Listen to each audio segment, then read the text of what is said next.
Bueno, y en estos días de guardar, yo le agradezco mucho al secretario de Seguridad de esta capital, Pablo Vázquez, que con un poquito más de tiempo converse con nosotros. Señor secretario, ¿cómo está?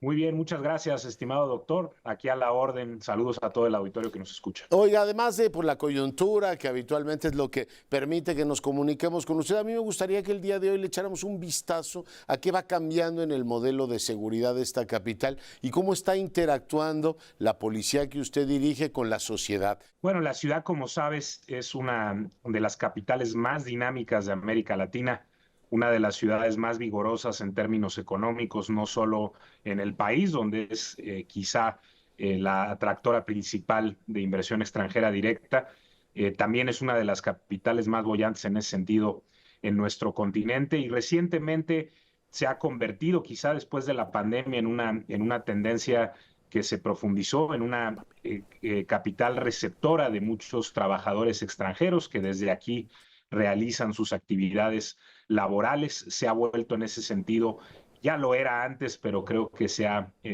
profundizado, se ha vuelto más cosmopolita esta ciudad.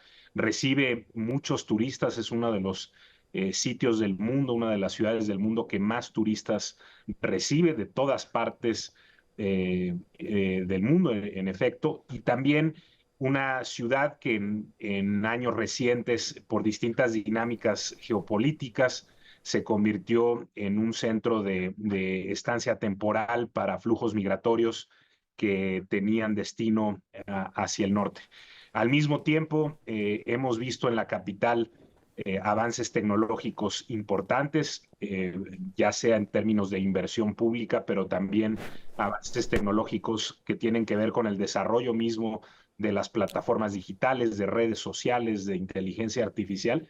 Y creo que todos estos factores, además de la coyuntura internacional, tienen un efecto en las dinámicas de nuestra ciudad y desde luego exigen que las instituciones nos adaptemos, respondamos a estas nuevas dinámicas y desde luego a los posibles riesgos en materia de seguridad que pudieran llevar consigo. Hay más confianza entre ciudadanos. Yo creo que la gente sale más a la calle, se apropia de los espacios públicos, incluso tarde noche ve uno en ciertos barrios una gran afluencia de gente, lo cual denota que la gente se siente más segura, sale con sus familias. Pero hay más confianza en la policía. ¿Cómo han estado trabajando eso, secretario? Yo percibo que sí, y no solo es la percepción personal, que desde luego está sesgada por la función que tengo el honor de encabezar, de dirigir a esta institución. Creo que también los indicadores así lo muestran. Si nos remitimos a las encuestas del INEGI, que quizá son de las herramientas que nos permiten darle un seguimiento más puntual a este tipo de indicadores, vemos que de manera sistemática la gente en la Ciudad de México confía más en la policía y tiene una percepción cada vez mejor de su desempeño, de su efectividad. Ambas cosas son importantes, hay que confiar, pero también creo que la opinión que pueda tener una persona sobre la eficacia de las policías es importante y esos indicadores se han mostrado a la alza en tiempos recientes. En parte se Por debe, ejemplo, en la en buena percepción. medida, la percepción de seguridad desde que se tiene la medición, por ejemplo, de la ENSU, que es la Encuesta Nacional de Seguridad Urbana, la percepción de inseguridad en la ciudad ha bajado. A veces hay pequeños repuntes, pero digamos la tendencia general es a la baja. El año pasado, en los últimos 2 trimestres, se registraron los 2 datos más bajos de percepción de inseguridad y nos mantenemos en niveles muy parecidos a los de esos trimestres. Creo que eso se debe en gran medida o va relacionado con lo que mencionaba antes. La gente percibe que hay mejores resultados en materia de seguridad. Hay un asunto que en los últimos tiempos ha escalado, digamos, peldaños en la agenda pública. Vi hace poco una manifestación de ciudadanos que se quejaban de operativos de la Secretaría que usted encabeza a propósito del robo de autopartes. Es un tema delicado porque implica pues, ciertas zonas de la ciudad que las venden, cultura de la legalidad o respeto de no comprar productos robados y un círculo ahí complicado. ¿Qué evaluación tienen? ¿Cuál es en este caso el informe, el último informe de cómo está evolucionando este problema en la capital, secretario? En el último trimestre de 2025, este que acaba de concluir, enero a marzo, se registra ya en la ciudad un descenso del 9% en el número de carpetas de investigación abiertas por robo de autopartes respecto al mismo trimestre del año pasado. Es cierto que desde inicios del año pasado, quizá hasta finales del mismo, se registró una tendencia a la alza en el robo de autopartes, tendencia que venía desde finales de 2023 y abarcó 2024, aunque ya vemos una mejoría en gran medida gracias a la estrategia que para esos efectos puso en marcha la jefa de gobierno, Clara Brugada.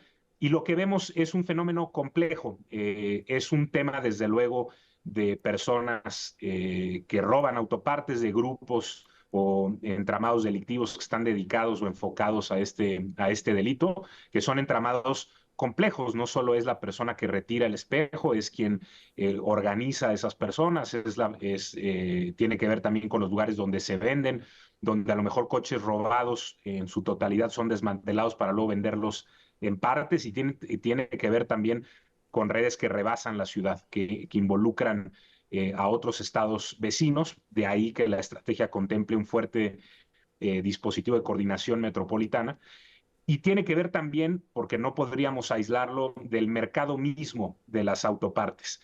Y es una tendencia o un fenómeno a nivel no solo nacional, sino global, que hemos visto en los últimos años. En primer lugar, que las autopartes han incrementado la tecnología de su fabricación y la tecnología con la que funcionan. Las autopartes cada vez son más complejas, son piezas de ingeniería cada vez más avanzadas.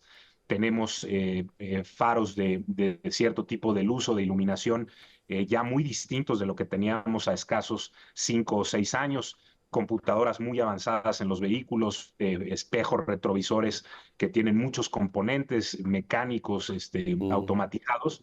Y eso ha hecho que el precio de las autopartes en términos generales en el mundo se incremente, que su valor como objeto se incremente. Y también ha habido otras dinámicas de mercado donde las autopartes han tomado un valor importante en la industria automotriz. Siempre que hay un fenómeno de este tipo, pues también los mercados negros están incentivados para vender estas autopartes y hacerse de ellas. Entonces, al pensar en una estrategia contra un delito como este, no podemos hacerlo solo desde la perspectiva de policías y ladrones.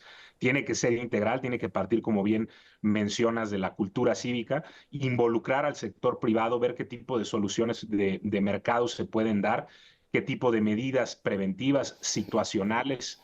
El marcaje de autopartes es importante, la forma en la que La están trazabilidad, ¿no? Porque, digo, no compre robado debería ser algo que todos los capitalinos deberíamos tener grabado. Pero estoy seguro que el año que nació el secretario Vázquez, ya había ciertas colonias que se dedicaban a eso. Ha habido experiencias fragmentarias en la capital. Yo recuerdo, por ejemplo, alguna marca, la cito, Honda, en algún momento dijo, todo aquello que se compre como autoparte en mis agencias tiene un costo bajo para evitar que hubiese mercado. Había otras marcas, no las citaré, cuyas autopartes subían mucho de precio. ¿Se podría pensar en algo así? ¿Se podría pensar también, secretario, en convocar a las aseguradoras y decir entre todos tenemos que abatir ese mercado? Entiendo que debe haber siempre en toda ciudad un fenómeno delincuencial, pero reducirlo a su mínima expresión.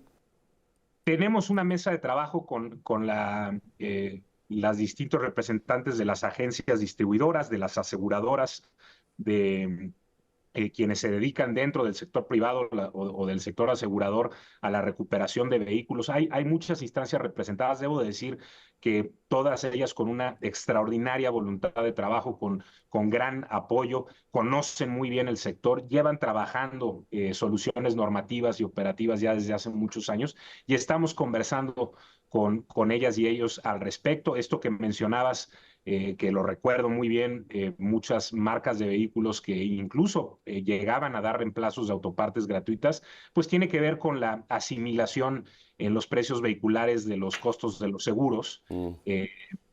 Cosas que de pronto por la misma dinámica del mercado van cambiando, no digo que para bien o para mal, pero son justo el tema del tipo de discusiones que estamos teniendo para justamente tratar de eliminar la mayor cantidad de incentivos al robo, aunque es claro que tampoco podemos imponer cosas al mercado. Habrá, si lo hacemos, externalidades seguramente que pudieran resultar peores a lo que se está tratando de solucionar. pero claro que la conversación con el sector privado es altamente importante. Secretario, finalmente le pregunto, en días de guardar dice la tradición que se incrementan los robos a vivienda. ¿Es cierto esto y qué recomendaciones da en estos días en los que muchos capitalinos se van de vacaciones? El robo a casa habitación es quizá uno de los delitos de oportunidad más claros que se tienen. Hay una correlación directa entre la percepción de falta de vigilancia en los hogares y los robos. Y me refiero a falta de vigilancia no necesariamente de seguridad privada, sino a que los hogares justamente se queden sin habitantes por un tiempo determinado. De ahí que los tiempos de vacaciones, en efecto, sean estacionales en relación al robo a casa habitación. Y ahí lo que recomendamos mucho es, en primer lugar, tener medidas de seguridad básicas en casa, que haya forma de cerrar los distintos niveles de acceso a la casa habitación, que se tengan buenos dispositivos de cierre de puertas, de cerraduras. Es importante, si van a salir, avisarle a alguien que pudiera estar recurriendo al domicilio para darse una vuelta y echar un ojo, puesto en términos coloquiales, a cómo está la casa. Los que tengan la posibilidad de adquirir cámaras o sistemas de videovigilancia es un buen disuasor. También, qué decir de quienes tienen la posibilidad de tener seguridad privada, ya sea en un condominio o en un edificio de departamentos. Claro. Son todas medidas básicas que se pueden tener para disuadir, y desde luego nosotros, sabiendo la estacionalidad de este delito, estaremos muy pendientes de las zonas donde generalmente o se han detectado este tipo de delitos, que son justamente las zonas más consolidadas económicamente, donde hay mayor oportunidad o percepción de ganancia por parte de quienes se dedican a esto. Ahora también es un delito de alta especialización. Hay pocas bandas o pocos grupos dedicados a este delito, y estamos también trabajando en la investigación y detención de estas personas. Secretario, pues muy agradecido por la conversación. Muy buenas noches. Gracias, al contrario, seguimos a la orden para informar en este espacio. Un saludo, doctor.